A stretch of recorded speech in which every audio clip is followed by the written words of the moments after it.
نحمدہ و نصلی علی رسول الکریم اما بعد اعوذ باللہ من الشیطان الرجیم بسم اللہ الرحمن الرحیم الا بلاغا من اللہ ورسالاتہ ومن یعص اللہ ورسولہ فإن له نار جہنم خالدین فیہا ابدا حتی اذا رأوا ما یوعدون فسیعلمون من اضعف ناصرا وَأَقَلُّ عَدَدًا قُلْ إِنْ أَدْرِي أَقَرِيبٌ مَا تُوعَدُونَ أَمْ يَجْعَلُ لَهُ رَبِّي آمَدًا عَالِمُ الْغَيْبِ فَلَا يُظْهِرُ عَلَى غَيْبِهِ أَحَدًا إِلَّا مَنِ ارْتَضَىٰ مِن رَّسُولٍ فَإِنَّهُ يَسْلُكُ من بين يديه ومن خلفه رصدا ليعلم أن قد أبلغوا رسالات ربهم وأحاط بما لديهم وأحصى كل شيء عددا۔ ابھی آپ نے سورہ جن کی آیت 23 سے 28 کی تلاوت سماعت فرمائی۔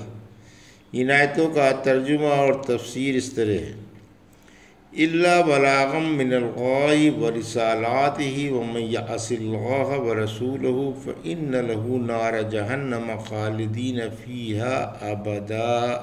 آیت 23 حتی اذا رأوا ما یوعدون فسیعلمون من اضعف ناصرا واقل عددا۔ آیت 24 ترجمہ: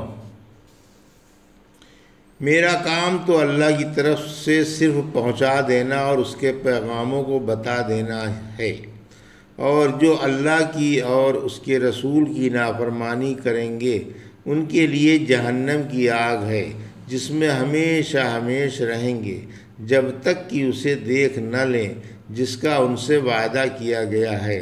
اس وقت جان جائیں گے کہ کس کا معبود کمزور ہے اور کس کی تعداد کم تر۔ یہ تھا ترجمہ سورہ جن کی آیت 23 اور 24 کا تفسیر۔ رسول کا کام صرف تبلیغ ہے۔ آیت 23 یعنی مجھے کائنات میں کوئی اختیار نہیں، نہ میرے بس کی ہدایت اور ضلالت ہے، میں تو صرف ایک رسول و مبلغ ہوں۔ اللہ کا پیغام پہنچانا میرا فرض ہے، اسے ادا کر رہا ہوں، یا مجھے اللہ کے عذاب سے تبلیغ رسالت ہی بچا سکتی ہے۔ سورہ مائدہ کی آیت 67 میں فرمایا: اے رسول صلی اللہ علیہ وسلم، آپ کے رب کی طرف سے آپ کے پاس جو احکام آ چکے ہیں ان کی تبلیغ کرتے رہیں۔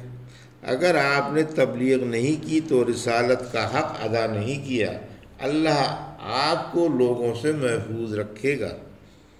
آیت 24 جب یہ مشرک جن اور انسان قیامت کے عذابوں کی ہولناکیاں دیکھیں گے تو انہیں معلوم ہو جائے گا کہ کس کی مدد نہیں ہوگی اور کس کی جماعت کم ہوگی، ان کی یا موحدوں کی، یعنی اس روز مشرکوں کا کوئی مددگار نہ ہوگا اور وہ اللہ کے لشکر کے مقابلے میں ہوں گے بھی تھوڑے ہی۔ قل ان ادری اقریب ما توعدون ام یجعل لہ ربی آمدا۔ آیت 25 عالم الغیب فلا یظہر علی غیبہ احدا۔ آیت 26 الا من ارتضیٰ من رسول فإنہ یسلک من بین یدیہ ومن خلفہ رصدا۔ آیت 27 لِيَعْلَمَ أَنْ قَدْ أَبْلَغُوا رِسَالَاتِ رَبِّهِمْ وَأَحَاطَ بِمَا لَدَيْهِمْ وَأَحْصَىٰ كُلَّ شَيْءٍ عَدَدًا۔ آیت 28 ترجمہ: آپ فرما دیں کہ مجھے معلوم نہیں جس قیامت کا تم سے وعدہ ہے وہ قریب ہی ہے، یا اس کے لیے میرے رب نے کوئی طویل مدت مقرر فرما دی ہے۔ وہی غیب داں ہے اور اپنے غیب کو کسی پر ظاہر نہیں ہونے دیتا بحجز اس نبی کے جس کو وہ چن لے، لیکن ان کے آگے پیچھے بھی پہرے دار مقرر فرما دیتا ہے تاکہ وہ جان جائے کہ انہوں نے اپنے رب کے پیغام پہنچا دیے ہیں۔ اللہ نے ان کے پاس والی تمام چیزیں گھیر رکھی ہیں اور ہر چیز کی گنتی کر رکھی ہے۔ یہ تھا ترجمہ آیت 25 سے 28 کا۔ تفسیر آیت 25۔ رحمت عالم صلی اللہ علیہ وسلم غیب دان نہیں ہیں، یعنی آپ لوگوں سے فرما دیں کہ مجھے بھی قیامت کا علم نہیں ہے، نہ معلوم وہ قریب ہے یا بعید ہے۔ معلوم ہوا کہ یہ جو حدیث جاہلوں میں مشہور ہے کہ نبی صلی اللہ علیہ وسلم زمین کے اندر کی چیزوں کے عالم تھے، سراسر جھوٹ ہے۔ یہ روایت کسی کتاب میں نہیں ہے۔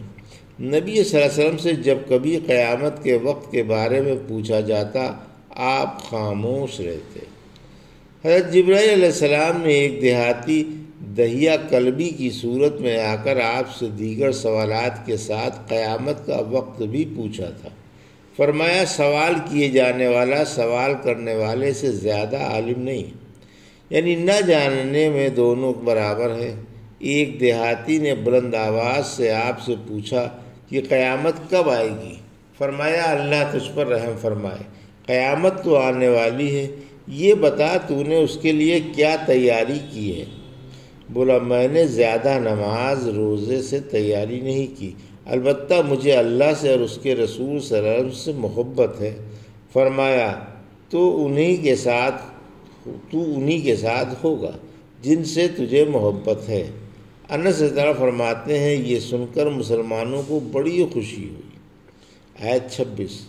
رسول صلی اللہ علیہ وسلم کی غیب کی حقیقت، وہ اس کے علم میں سے کسی چیز کو نہیں گھیر سکتے مگر جس قدر وہ چاہے، یعنی انسانی اور ملکی رسول کو اتنا ہی غیب معلوم ہے جتنا اسے اللہ نے بتا دیا ہے، اور اللہ جسے جتنا چاہتا ہے بتا دیتا ہے، بس وہ اتنا ہی جانتے ہیں، اس سے زیادہ رتی بھر بھی نہیں جانتے۔ آیت 27۔ حفاظت وحی کے لیے محافظ۔ رسول کی مزید خصوصیت یہ ہے کہ وحی کی حفاظت و اشاعت کے لیے اس کے آس پاس ہر وقت پہرے دار فرشتے مقرر رہتے ہیں۔ آیت 28۔